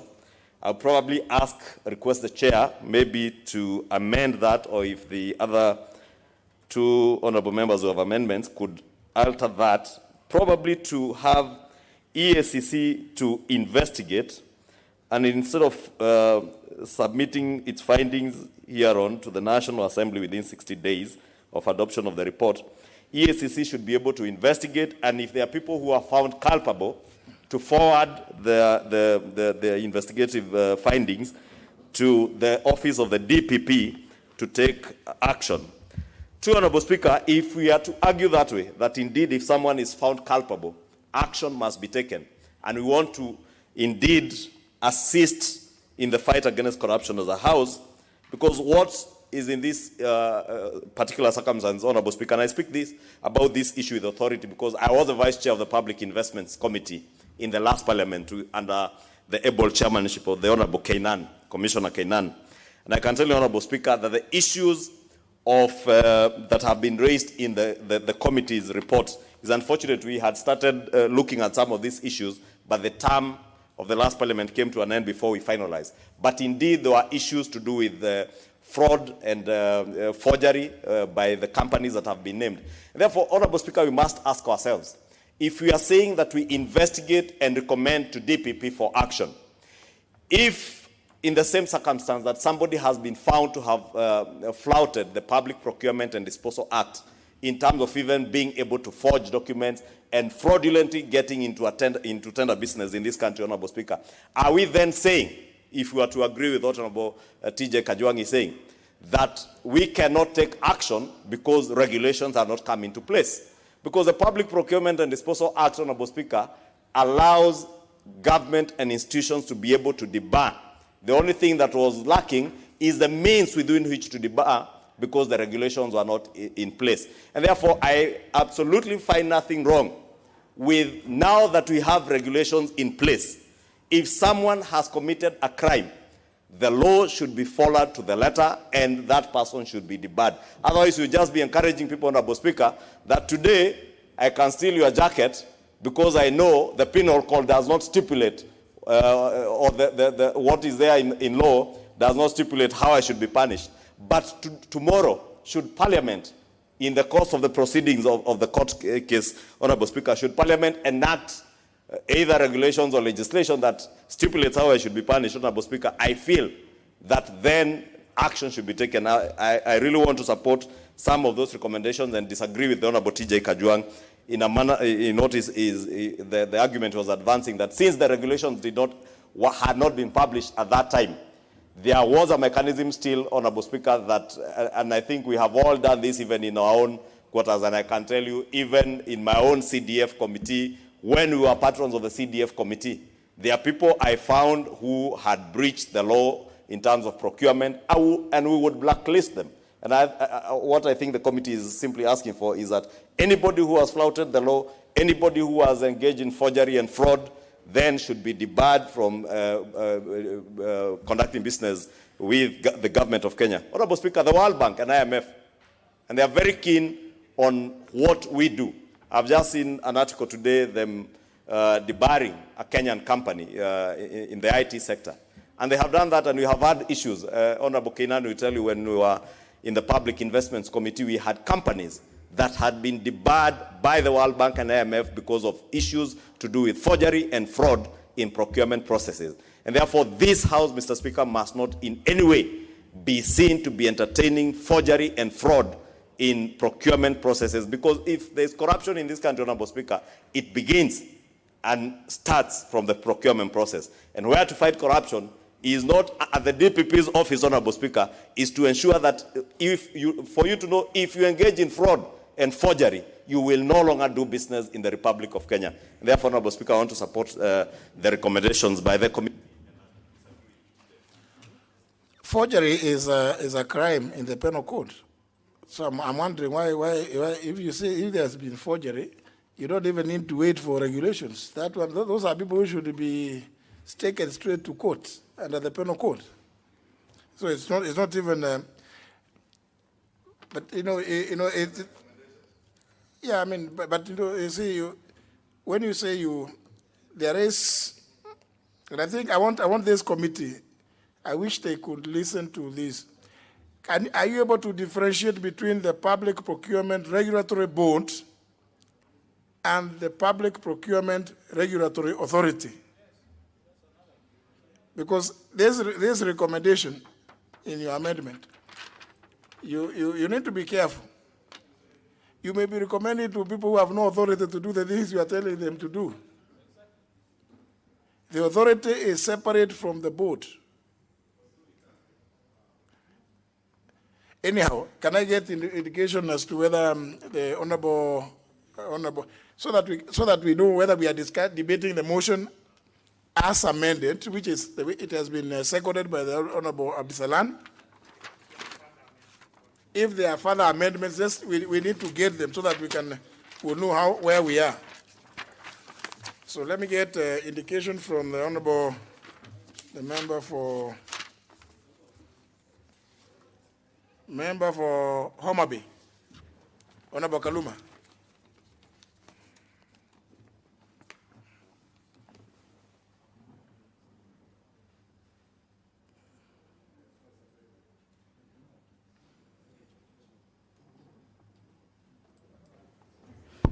Yes, I thank you, Mr. Speaker. Mr. Speaker, as the House is aware, I've been engaged with the leadership of the Public Investments Committee on how best to address the amendments. Mr. Speaker, in the course of those discussions, we realized that the Public Procurement and Asset Disposal Act and the Public Procurement Asset Regulations 2020, which the committee had recommended to be promulgated under their recommendation number 1, had just been gazetted and came into force. That, Mr. Speaker, necessitates that recommendation number 1 indeed be deleted, and I agree with the committee to that extent. As Speaker, that acknowledgement by the committee has some ramifications on recommendation number 2. Because then, Mr. Speaker, there is Regulation 21 and Regulation 22 of those public procurement and asset disposal regulations 2020 dealing with the matter for debarment, how they are initiated, and how they should be proceeded with. As Speaker, I did discuss this with the leadership of the committee, and essentially, I have no problem with the manner in which they they redrafted or redrew recommendation number 2. And I was only taking solace, Mr. Speaker, in the fact that a look at those regulations entitle whatever entity to be disbarred to some formalized hearing. There are a lot both in the Act from Section 115 to those regulations at the provisions I've mentioned. As Speaker, I would not have a problem with that to that extent. As Speaker, the amendment I had preferred to recommendation number 5, as Speaker, well before I met the committee, is not, adequate to cure what the House is now dealing with. But, Mr. Speaker, if you look at my amendment, you will note I'm still mentioning the DCI. When we had agreed we should single out a body which should appropriately investigate. And Mr. Speaker, when you look at the end of my own proposed amendment, I also fall short in the same manner that I'm also, proposing that the report of the committee, Mr. Speaker, comes back to the National Assembly. In our subsequent discussions with the chair of the committee, I had mentioned that this report, if it has to go anywhere, it should go to the Director of Public Prosecutions for appropriate action. Now, Mr. Speaker, what I'm saying in short is that we are in a situation where both the amendments by the committee and the amendments had proposed to bring forth, Mr. Speaker, do not cure everything we want to cure. And Mr. Speaker, I would personally be worried if we lost a report of an oversight committee of this House. Begs me, therefore, or pushes me, therefore, Mr. Speaker, to request, and this is what I was asking the chair of the committee. And Mr. Speaker, I don't know whether the House would permit, because these regulations now need to be looked at to cleanse this thing. I don't know whether in the exercise of your powers, instead of, Mr. Speaker, our pushing you to give directions on the lawfulness, constitutionality of these few matters that the committee needs to clean up, so that we don't lose the goodwill of the committee. Mr. Speaker, why don't we give the committee time? I don't know where Honorable Kajwang, who is now raising these matters, was when the committee came up with these recommendations. Because I now know Honorable Kajwang is in the committee. Why don't I request, Mr. Speaker, and now I'm doing this when we are anxious this matter should be ended.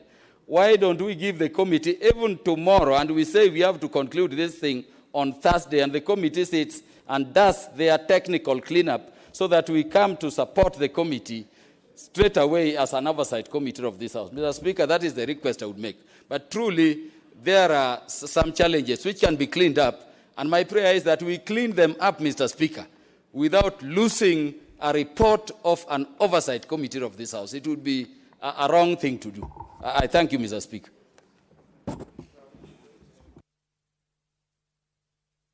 Honorable Nyasuna, you appear to be in an unusual corner today. Yes, Mr. Speaker, thank you for this opportunity. And the PIC, Mr. Speaker, has to do a very thorough job always, because yours truly, the Speaker himself, was chair of the committee, and therefore you will look at their reports with a fine tooth comb. And Mr. Speaker, when you raise the matter of where, and I served in the committee when we were doing this particular report, Mr. Speaker. Mr. Speaker, the matter that you raise of us saying we recommend that ESCC investigates and reports back to us, Mr. Speaker, is a valid matter, not just for PIC, but for every other committee dealing on these matters, Mr. Speaker. And I want to agree with you totally on that matter, Mr. Speaker. And if the chairman can agree, and that can be, amended and cleaned up so that we are not acting in vain as you raise, then, Mr. Speaker, that would be in order. Mr. Speaker, on the other recommendations, including the matters of holding people personally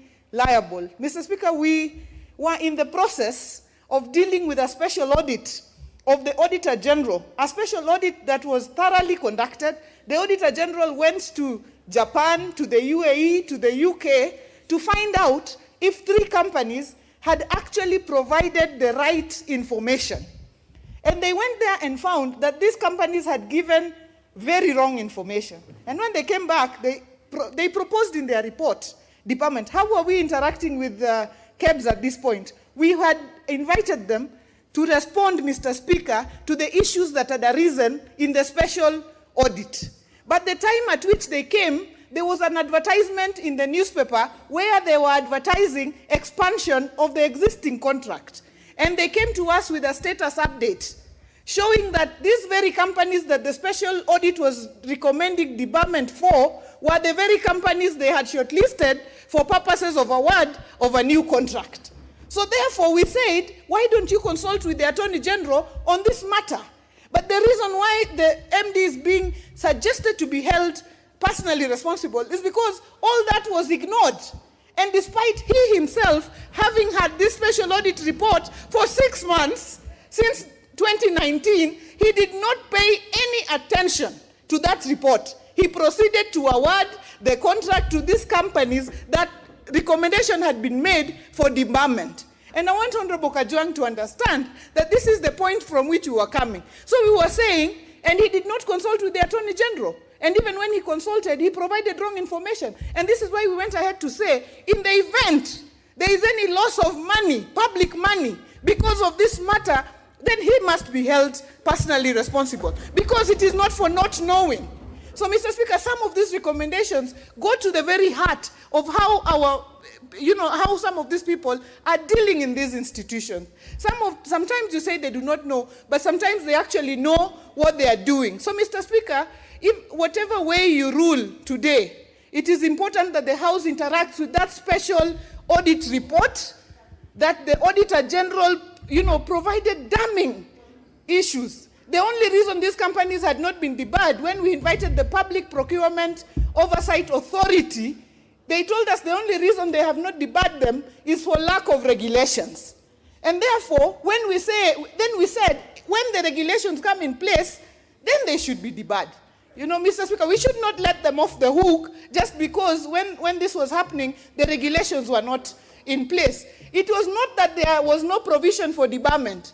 It is only that the how of debarment had not been defined in regulations. So, Mr. Speaker, we want to protect this country. And when we are given a job to oversight, we want to do a thorough job so that this country does not lose money. And we want to plead with this House. Please read the report and please see where we are coming from as a committee, so that we do not just say, remove this or remove that, or just drop it on the basis of technicality. On technicality, I'm glad that Honorable TJ is now on the committee and able to advise on some of these legal issues. But on the others, Mr. Speaker, the committee has a big point. Thank you, Mr. Speaker. Now, Now, just stop raising your hand up. You're not in a high school. Now,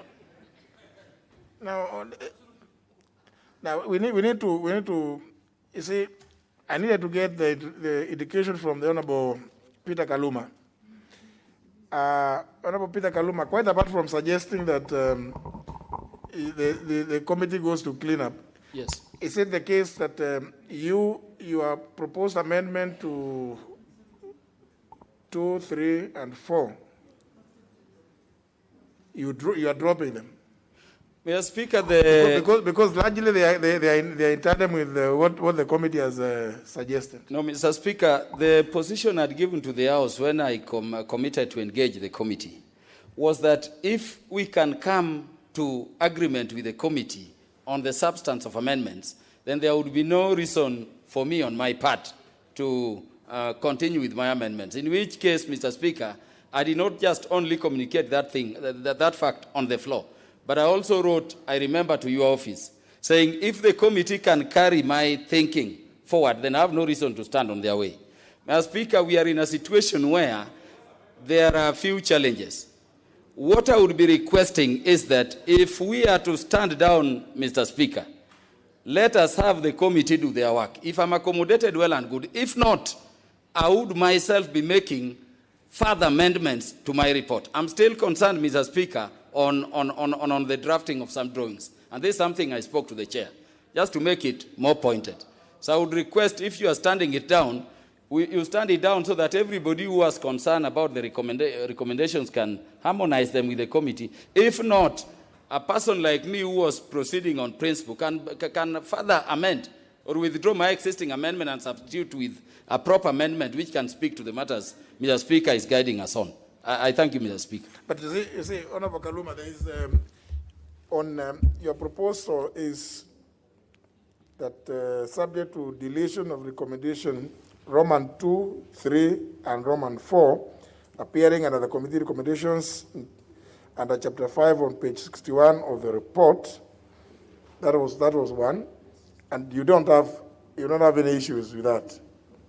Then you also have B, deletion of recommendation 5, appearing under the committee recommendation, chapter 5, page 63. Here, your only difference with the committee is you are not giving the 60 days. Them, they are giving EACC 60 days. You're still saying you actually have the Directorate of Criminal Investigations and the Ethics and Anti-Corruption Commission should expeditiously investigate the circumstances under which the CAPS entered into contract with MSS EAA Company Limited and Ms. Auto Terminal Japan and report their findings to the National Assembly. You know, when obviously, as you know, as I've said before, when you said this to two bodies, then you can bet that you can wait until maybe 2027, because who is going to act? Because you will be calling this body, they tell you, oh, no, we were so busy ourselves with coffee in the investigations, we left it, we thought DCI should take. DCI, on the other hand, will come and say the same. So in the process, you end up, you end with none of those bodies investigating the matter. And also, actually, honorable members, when you suggest that an investigating body, like either the DCI or the EACC, undertake investigations and report back to you, let me also say that the impression created is that you don't want to let off. You don't want to let off this matter. It's like it's, there's something also you are enjoying in there. So you want them to investigate and bring to you. I don't know, when they bring it back to you, what do you do with it? And then you may, and then you begin another investigation also. So then